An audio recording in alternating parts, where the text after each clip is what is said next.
आप देख रहे हैं केवल सच तक। और आजकल जहां मौका मिलता है वहां किसी भी तरह की चोरी या सामान को उठा लेना, संपत्ति मूलक अपराध कारित करते हैं। लूटपाट, बाइक चोरी या घर में घुसकर चोरी करना भी ऐसे अपराध में उनका शामिल होता है। MS नगर थाना कांड में पूर्व में 2 डकैती के कांड हुए थे। उन कांडों में भी इनकी उपलब्धि है के द्वारा पुलिस बल को सक्रिय किया गया और पुलिस बल को देख करके वहाँ से अपराधकर्मी भागने लगे, गिरफ्तार किया गया। उनके पास में 2 देसी कट्टा, 1 जिंदा कारतूस, चाकू, मोबाइल, लूटे गए आभूषण बरामद किए गए। पुलिस मुख्यालय की नियमित वीडियो कॉन्फ्रेंसिंग में आप सभी का स्वागत है। मैं इधर हाल के कुछ दिनों में जो महत्वपूर्ण उपलब्धियां हैं वो पिछले फ्राइडे को भी बताई गई थी। इधर कुछ उपलब्धि है 2 दिन में जो आपको सामने रखना चाहते हैं।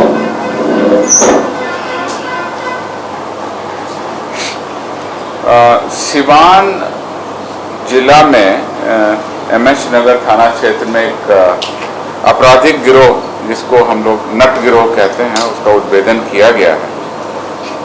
हुसैनगंज MS नगर की पुलिस टीम के द्वारा हुसैनगंज चट्टी के पास पूर्व के कई आपराधिक मामलों में संलिप्त अपराध कर्मियों को गिरफ्तार किया गया और इसमें 8 अक्टूबर को ही चोरी के सामान के साथ साथ हथियार बरामद करते हुए 3 अभियुक्तों को गिरफ्तार किया गया और गिरफ्तार अभियुक्तों को न्यायिक हिरासत में भेजा गया। इसमें 2 देसी कट्टा, 8 जिंदा कारतूस, 1 मोटरसाइकिल, 1 चाकू, 1 मोबाइल और इसमें एक अपराध कर्मी पास के उत्तर प्रदेश के रहने वाले नट गिरोह का सक्रिय अपराध कर्मी है। ये पहले डकैती करता था ये गिरोह, नट गिरोह, और आजकल जहां मौका मिलता है वहां किसी भी तरह की चोरी या सामान को उठा लेना, संपत्ति मूलक अपराध कारित करते हैं। लूटपाट, बाइक चोरी या घर में घुसकर चोरी करना भी ऐसे अपराध में उनका शामिल होता है। MS नगर थाना कांड में पूर्व में 2 डकैती के कांड हुए थे। उन कांडों में भी इनकी उपलब्धि है और मुख्य रूप से इसमें डकैती के बहुत सारे सामान भी बरामद हुए। मधेपुरा के कुमारखंड थाना क्षेत्र में मेला दशहरे का लगा हुआ था और उसके बाद में वो मेला कुछ दिनों तक आगे भी चलता है। उसमें पुलिस को सूचना भागने लगे, लेकिन वहाँ पर एक टियागो गाड़ी मिली जिसकी डिक्की से एक देसी पिस्तौल, 6 कारतूस मिले। इनको हम लोगों ने जब्त कर लिया है और जो अपराध कर्मी गाड़ी छोड़ के भागे हैं उसकी दिशा में हम लोग कार्रवाई कर रहे हैं। शीघ्र ही इसका उद्भेदन करेंगे। सारण जिला के माझी थाना अंतर्गत 2 अक्टूबर को अज्ञात अपराध कर्मियों के द्वारा एक घर में लूट की घटना करते हुए ज्वेलरी लूट की घटना हुई थी। इस घटना का पुलिस ने 5-6 दिनों के अंदर ही सफल उद्भेदन कर लिया और पुलिस को सूचना मिली कि माझी थाना के ही ग्राम जई छपरा में कुछ अपराध कर्मी बैठ करके आगे भी लूट की घटना कर सकते हैं, ऐसी योजना बनाई जा रही। वहाँ पर पहुंचकर 5 अपराध कर्मियों को गिरफ्तार किया गया। उनके पास में 2 देसी कट्टा, 1 जिंदा कारतूस, चाकू, मोबाइल, लूटे गए आभूषण बरामद किए गए। ये घटना 2 अक्टूबर की थी। स्थानीय पुलिस के द्वारा 4-5 दिनों के अंदर में ही पूरे गिरोह का उद्भेदन कर लिया गया। आज नट गिरोह का उद्भेदन और डकैती कांड का उद्भेदन मैंने आपको बताया। पिछली फ्राइडे को आप लोगों ने ERSS के बारे में बताया गया था। मैं आपको बता दूं, पहले से आप लोगों को जानकारी भी है। दिनांक 6 जुलाई को इसका लोकार्पण किया गया प्रथम चरण का। पुलिस, अग्निशमन सेवा, चिकित्सा सेवा को डायल 112 के अंतर्गत इंटीग्रेटेड कर दिया गया। अन्य आपातकालीन योजनाओं को भी सेकेंड फेज में इससे जोड़ने की योजना है। इसमें voice call, SMS, email, panic SOS request तथा वेब के माध्यम से भी रिक्वेस्ट भेज सकते हैं, या सीधे आप समझ लीजिए। आम जनता के लिए मैं कहना चाहता हूं आपके माध्यम से कि 112 को डायल करें किसी भी लैंडलाइन से, मोबाइल फ़ोन से, तो ये सुविधा आपको उपलब्ध हो जाएगी। ये इमरजेंसी रिस्पांस सिस्टम के अंतर्गत है। इसमें अभी तक कुल 25,533 इवेंट्स के 25,533 इवेंट्स के पंजीकृत होने की सूचना है। घरेलू हिंसा के 13% मामले इसमें आते हैं, दुर्घटना के 9% मामले इसमें आए हैं, चिकित्सा की जो सुविधाएं जिनको जरूरत पड़ती है उनकी 6% मामले सामने आए हैं, सामान्य विधि व्यवस्था के आपसी झगड़े के 40% मामले आए हैं, शराब के 7%, लूट या चोरी करते या इस तरह की घटनाओं से संबंधित 4% मामले आए हैं, पब्लिक रोड पर कोई गड़बड़ कर रही है, न्यूसेंस कर रही है, उसके 7% मामले आए हैं, अग्निकांड के भी रिपोर्ट आ रही है इसमें, तो अग्निकांड के 2% मामले आए हैं। प्रथम चरण में 400 की संख्या थी हमारे पास वाहनों की, सेकेंड चरण हम लोग फाइनल कर रहे हैं तो उसमें ये संख्या बढ़ करके लगभग 1800 वाहनों की हो जाएगी। इस सेकेंड चरण में हम लोग मोटरसाइकिल भी दे रहे हैं और इसमें mobile data terminal, SIM card और ERSS एप्लीकेशंस भी होगा। सेकेंड फेज में हम लोग आर्टिफिशियल इंटेलिजेंस एप्लीकेशन को और कस्टमाइज करेंगे और मैप को दिखाने की जो हमारे कंट्रोल रूम में जो सॉफ्टवेयर है उसको हम लोग और इम्प्रूव करेंगे। नया कमांड एंड कंट्रोल सेंटर भी इसमें बनाया जाना है।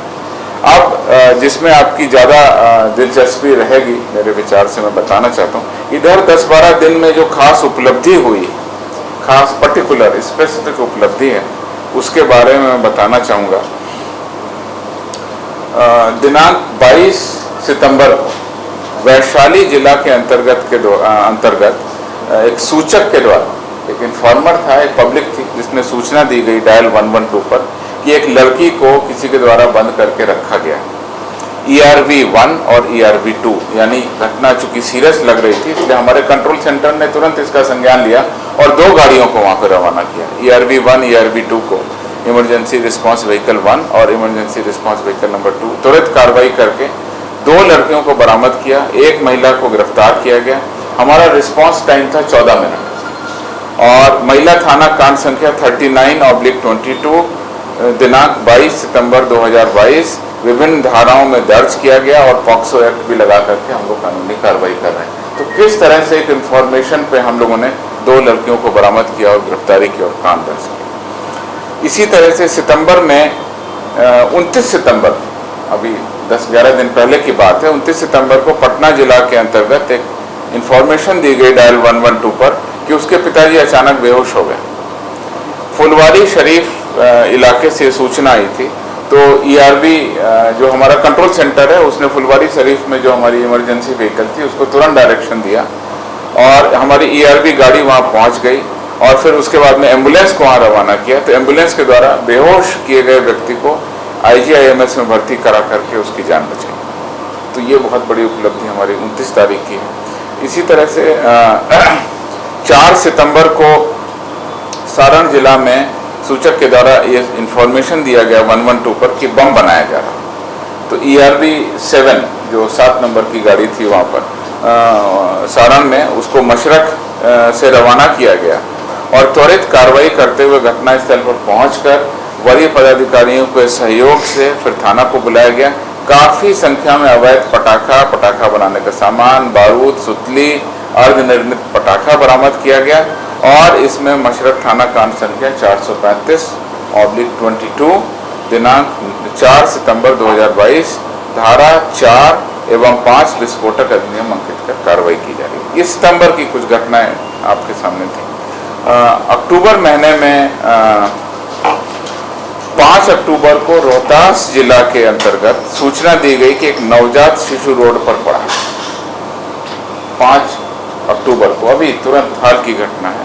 ERV1 जो हमारी व्हीकल थी उसको सूचना दी गई जो सासाराम में थी, उसके द्वारा तुरंत कार्रवाई करते हुए बच्चे को उठाकर अस्पताल पहुंचाया गया और उसकी जान बचाई गई। तो ये रोहतास जिला की सूचना थी। इसी तरह से 8 अक्टूबर को, अभी परसों की घटना, पटना जिला अंतर्गत डायल 112 पर सूचना मिली गई कि एक व्यक्ति नेवरा के करीब रेलवे ट्रैक पर संभवतः आत्महत्या करने की नियत से पहुंच गया, उसकी जान बचाई जाए। तो ये सूचना मिलते ही नेवरा के पास में ERV1 हमारी व्हीकल थी, उसको डायरेक्शन दिया गया, उसने लोकेट किया, रेलवे ट्रैक पर पहुंचकर उस व्यक्ति की जान बचाई तथा उसे उसके परिजनों को सही सलामत सौंप दिया। 8 अक्टूबर को ही समस्तीपुर जिला अंतर्गत 112 पर सूचना मिली कि रेलवे ट्रैक ओवरब्रिज के नीचे एक लड़की ट्रेन के नीचे आकर गंभीर रूप से जख्मी हो गई है। समस्तीपुर ERV 1 व्हीकल 1 को त्वरित घटनास्थल पर पहुंचने का निर्देश दिया गया। उसके द्वारा पहुंचकर जख्मी लड़की को तुरंत उठाकर अस्पताल पहुंचाया गया, जहां उसकी चिकित्सा चल रही है। और इस पूरे घटनाक्रम में सूचना मिलने के बाद वहां पहुंचने तक हमारा जो रिस्पांस टाइम था महज 17 मिनट। तो ये कुछ उपलब्धियां थी जो हम आपके सामने रखना चाहते हैं कि किस तरह से वाहन है या इमरजेंसी रिस्पांस सिस्टम है वो आम जनता के लिए, बिहार के नागरिकों के लिए एक तरह से बहुत ही इम्पोर्टेंट, लाइफ सेविंग और किसी भी विधि व्यवस्था के मामले में, अपराध के मामले में त्वरित कार्रवाई कर रहे हैं। फेज 2 का जल्दी ही हम लोग डिटेल प्रोजेक्ट रिपोर्ट बना के सर, मेरे सवाल इसमें से कितने पुलिसकर्मी लगेंगे जब पूरी तरह से 1800 वाहन जब काम कर लेंगे, कितने पुलिस? वो डिटेल प्रोजेक्ट जब बन जाएगा हम आपके सामने शेयर करेंगे। मैंने आपसे ये कहा था कि जो कुछ सक्सेस स्टोरी आएंगी सितंबर और अक्टूबर की, वो मैंने कंपाइल किया है। सेकेंड फेज में लगभग 15 से 18 हज़ार आने की संभावना है। वो पुलिसकर्मी लगेंगे और अभी हमारे ज़िले के जो रिसोर्सेस हैं उसी को हम लोग डाइवर्ट करके इन वाहनों को इक्विप कर रहे हैं और वहाँ पर लगे हुए हैं। सेकेंड फेज में हम गाड़ियों खरीदने का प्रपोजल, उनको इक्विपमेंट बनाने का प्रपोजल, मोटरसाइकिल खरीदने का प्रपोजल, नया रिक्रूटमेंट करने का प्रपोजल और साथ ही साथ जो हमारा कंट्रोल रूम है उस कंट्रोल रूम को भी अपग्रेड करेंगे। तो उसके अपग्रेड करने के सारे प्रपोजल इसमें शामिल हैं। जब प्रपोजल बन जाएगा और हम लोग भेजेंगे तब हम आपको इसके बारे में शेयर करेंगे। कार्तिक सिंह में क्या बचा था? MLC कार्तिक सिंह वाले मामले में क्या? ये सवाल आप पिछले हर बार पूछ रहे हैं, तो मेरे पास किसी व्यक्तिगत उसकी जानकारी नहीं है। मैंने आपको पहले भी बताया था, किसी खास व्यक्ति के, किसी खास न्यायिक प्रक्रिया के बारे में मेरे पास कोई जानकारी नहीं है। पुलिस अपना काम करेगी, जो न्यायिक निर्देश हैं, जो न्यायालय का आदेश है उसके तहत हम कार्रवाई करेंगे। अगर आम मामला होता तब तक वो कब उठ गया? कल सीनियर SP बोले हैं कि इस बार सर, जो राजीव रंजन DIG के ऊपर जो मामला है जिसकी जांच CID ने की है, पूरा मामला क्या है और आगे क्या कार्रवाई होगी? कुछ अखबार समाचार पत्रों में ये सूचना प्रकाशित हुई है और विशिष्ट रूप से संचिका चूंकि प्रक्रियाधीन है, इसलिए अभी मेरा इस स्तर पर कुछ कहना संभव नहीं।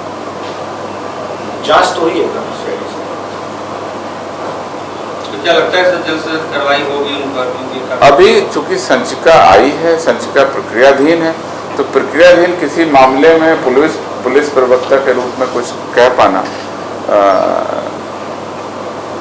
बियॉन्ड ज्यूरिसडिक्शन भी होगा और मेरी जानकारी में भी नहीं। संचिका प्रक्रियाधीन। सर, सवाल तो ये होता है सर, बार बार IPS अधिकारी पर ही इतनी लंबी क्यों खींच जाती है सर? मैंने पहले भी आपको कहा था, आप लोगों की जो दिलचस्पी थी मैंने बिल्कुल साफ कहा था और स्पष्ट रूप से कहा था कि भ्रष्टाचार का मामला हो या कोई और भी मामला हो, पुलिस कर्मियों पर जिसमें कि गजेटेड ऑफिसर भी संलिप्त हैं और नॉन गजेटेड ऑफिसर भी संलिप्त हो सकते हैं, सभी के विरुद्ध एक समान रूप से, कानूनी रूप से, तथ्यों के आधार पर, जांच रिपोर्ट के आधार पर और संबंधित पदाधिकारी का पक्ष जानकर के उचित कार्रवाई होती है। मेरे पास में कुछ आंकड़ा है, मैं आपको खाली बताना चाह रहा हूँ।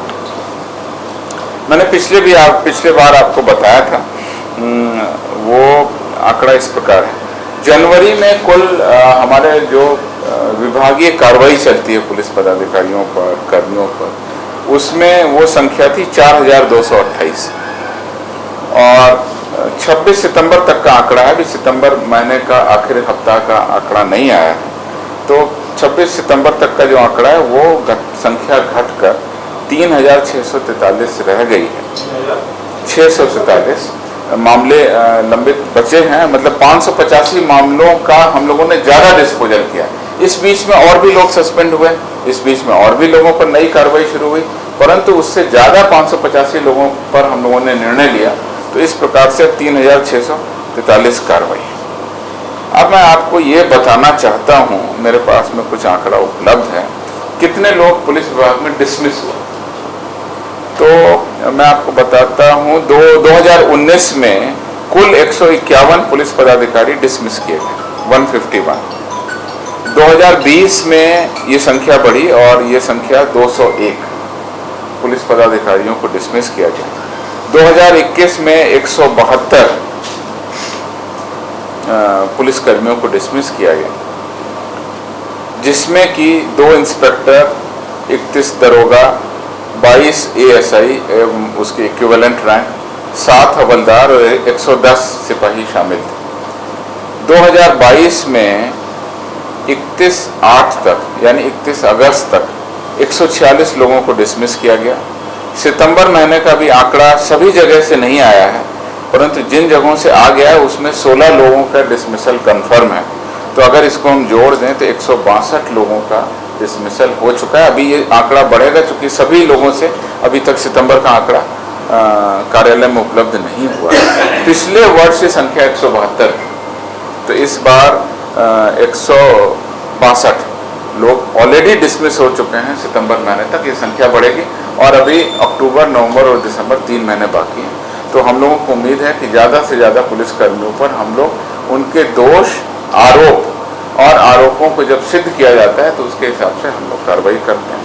और ये लगातार चलने वाली प्रक्रिया है और it is like internal vigilance mechanism, जिसमें हम लोग अपने ही विभाग के वैसे कर्मी जो कार्यों में गड़बड़ी करते हैं, लापरवाही करते हैं, कांडों में हो, शराबबंदी हो या कोई भी महिला अत्याचार का मामला हो या कोई अनैतिक मामला हो, भ्रष्टाचार का मामला हो, ये मैं आंकड़े मेरे पास में चूंकि उपलब्ध थे इसलिए मैंने आपके सामने। सर, इसमें आईपीएस के ऊपर कितनी कार्रवाइयाँ हुई हैं और वो आंकड़ा सरकार के पास, वो आंकड़ा सरकार के पास में है। आपको पता है कि कई सारे पुलिसकर्मी सस्पेंड हैं और पुलिस पदाधिकारी सस्पेंड हैं। वर्तमान में अगर मैं कहूँ तो 2 पुलिस अधीक्षक रैंक, आईपीएस रैंक के पदाधिकारी निलंबित हैं, 1 डीआईजी रैंक के पदाधिकारी निलंबित हैं। पुलिस उपाधीक्षक रैंक के बहुत सारे कर्मी ईओयू ने जो अभियान किया था उसके बाद निलंबित है। वो संख्या चूँकि गृह विभाग मॉनिटरिंग करता है उनके पास में संधारित होगी। और मैं केवल आपसे ये कहना चाहता हूँ कि पुलिस विभाग जहाँ एक और अच्छे कर्मियों को पुरस्कृत करती है, लगातार आपने देखा कि पुलिस वीक हो उसमें पुलिसकर्मियों को सम्मानित किया जाता है, पुरस्कार दिया जाता है, या एनुअल पुलिस अवार्ड हो जिसको पहले सोनपुर मेला पुरस्कार बोलते थे, तो उसमें हम लोग पुरस्कृत करते हैं। वहीं दूसरी ओर एक ऐसा विभाग जो अपने ही पुलिसकर्मियों पर दोषी पाए जाने पर हम लोग गंभीर कार्रवाई करते हैं। सर, पटना एसएसपी द्वारा पटना एसएसपी जो जानकारी देते थे पिछले 9 सालों से ग्रुप बनाया गया था और पटना एसएसपी इस ग्रुप को निरस्त कर दिया और नया एक ग्रुप बना दिया गया। हम लोग को जानकारी नहीं मिलता है सर, उसके लिए हम लोग। मैं आपकी बात पटना एसएसपी को कह दूंगा और मैं उनसे कैसे सर जानकारी कैसे मिलेगा, क्योंकि जब क्राइम होती है तो हम लोग चलाते हैं, जब पटना पुलिस उद्भेदन करती है तो ये छिपाते हैं। क्या लग रहा है ये सरकार के काम करते हैं, विपक्षी की तरह काम करते हैं क्या सर? आपकी बात को पटना सीनियर एसपी ने चूंकि कोई निर्णय लिया है तो मैं उनकी बात रखूँ। ठीक है, मेरा एक सवाल